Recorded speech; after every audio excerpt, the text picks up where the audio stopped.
السلام علیکم۔ ایک نامی گرامی چور بادشاہ کے محل میں چوری کرنے کے ارادے سے دیوار پھلانگ کر داخل ہو گیا۔ رات کا وقت تھا۔ پورے محل میں خاموشی چھائی ہوئی تھی۔ وہ بڑی ہوشیاری سے آہستہ آہستہ آگے بڑھنے لگا اور بادشاہ کی خوابگاہ کے قریب پہنچ گیا۔ وہ یہ دیکھ کر حیران ہوا کہ بادشاہ ابھی تک سویا نہیں تھا، بلکہ حسین و جمیل ملکہ عالیہ کے ساتھ محو گفتگو ہے۔ وہ کھڑکی کے ساتھ لگ کر ان کی باتیں سننے لگا۔ اس چور نے سنا کہ بادشاہ اپنی بیوی سے کہہ رہا ہے کہ میں اپنی جوان سال بیٹی کی شادی ایسے آدمی سے کروں گا جو نہایت متقی اور نیک ہو، پرہیزگار، عبادت گزار اور اللہ والا ہو۔ جب چور یہ بات سن رہا تھا تو اس کے تصور میں خوبصورت گوری چٹی اور موٹی موٹی آنکھوں والی شہزادی آ گئی۔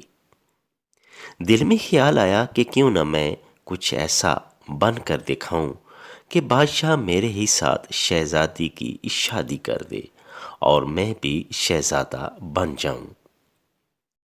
خوبصورت شہزادی کو حاصل کرنے کے ساتھ ساتھ اس کے دل میں بہت سے مال اور روپے پیسے کی حرص پیدا ہو گئی، جو کہ شہزادی کے ساتھ شادی ہو جانے کی صورت میں اس سے ملنا تھا۔ اب وہ چوری کرنا تو بھول گیا، لیکن دھوکہ دینے پر اتر آیا اور دل ربا شہزادی کو حاصل کرنے کے لیے فریب کاری کا منصوبہ بنانے لگا۔ وہ فوراً محل سے چوری کیے بغیر باہر نکل آیا۔ گھر جا کر بہت دیر تک سوچنے لگا کہ کس طرح میں اس بات میں کامیاب ہو سکتا ہوں۔ بہت سے خیالات اس کے ذہن میں آئے۔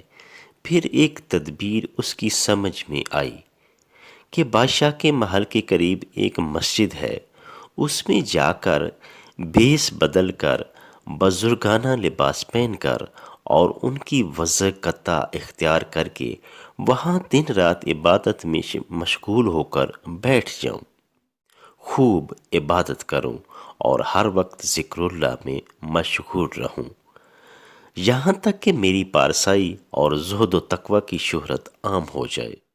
یوں یہ بات بادشاہ تک ضرور پہنچے گی تو ہو سکتا ہے کہ بادشاہ کی نگاہ انتخاب میرے اوپر پڑ جائے اور میں حسین شہزادی سے شادی کے لیے چن لیا جاؤں۔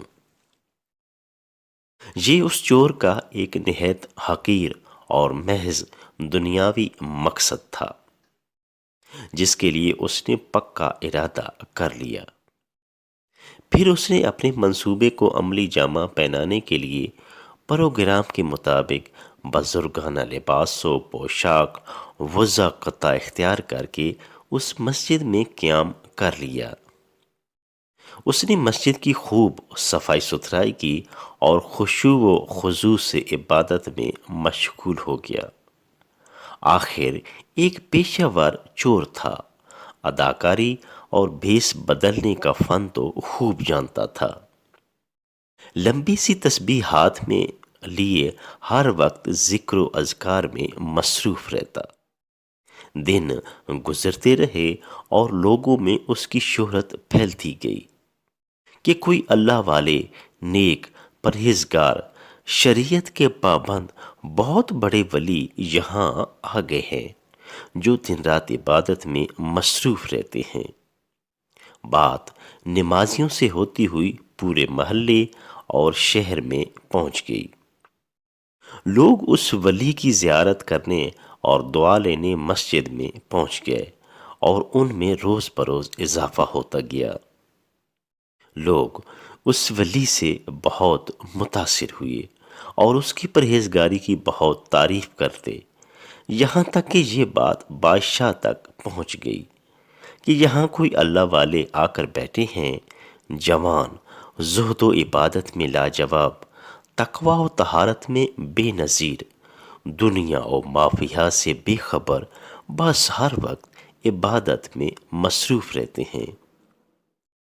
جب بادشاہ کو یہ بات معلوم ہوئی تو اس نے اپنی بیوی سے اس بات کا تذکرہ کیا۔ انہوں نے اپنے ارادے کے مطابق غور و فکر شروع کر دیا کہ شہزادی کے متعلق جو سوچا تھا اس کے لیے اسی نیک نوجوان کا انتخاب کیوں نہ کر لیا جائے۔ بادشاہ نے اس سلسلے میں گفتگو کے لیے اپنے وزیر کو اس کے پاس بھیجا۔ وزیر اس شخص کے پاس مسجد پہنچا اور باادب ہو کر اس سے ملتمس ہوا کہ میں آپ کی خدمت عالیہ میں بادشاہ کی طرف سے ایک بہت خوبصورت پیغام لے کر آیا ہوں۔ اس نے پوچھا کہ بادشاہ کا کیا پیغام ہے؟ وزیر نے بتایا کہ بادشاہ نے کچھ عرصہ پہلے یہ فیصلہ کر لیا تھا کہ وہ اپنی بیٹی کا نکاح ایک ایسے شخص سے کریں گے جو بڑا متقی و پرہیزگار ہو، اللہ والا ہو، اور وہ اس وقت سے اس تلاش میں تھے۔ ان کی نظر انتخاب آپ پر آ کر رک گئی ہے۔ بادشاہ سلامت آپ سے بہت متاثر ہوئے ہیں، لہٰذا انہوں نے مجھے بھیجا ہے کہ اس سلسلے میں آپ سے گفتگو کروں اور آپ کی رائے جان سکوں۔ یہ شخص جو دراصل پیشہ ور چور تھا اور اسی تمنا و آرزو میں یہاں آ کر بیٹھا تھا، بہت دیر تک وزیر کی گفتگو سنتا رہا۔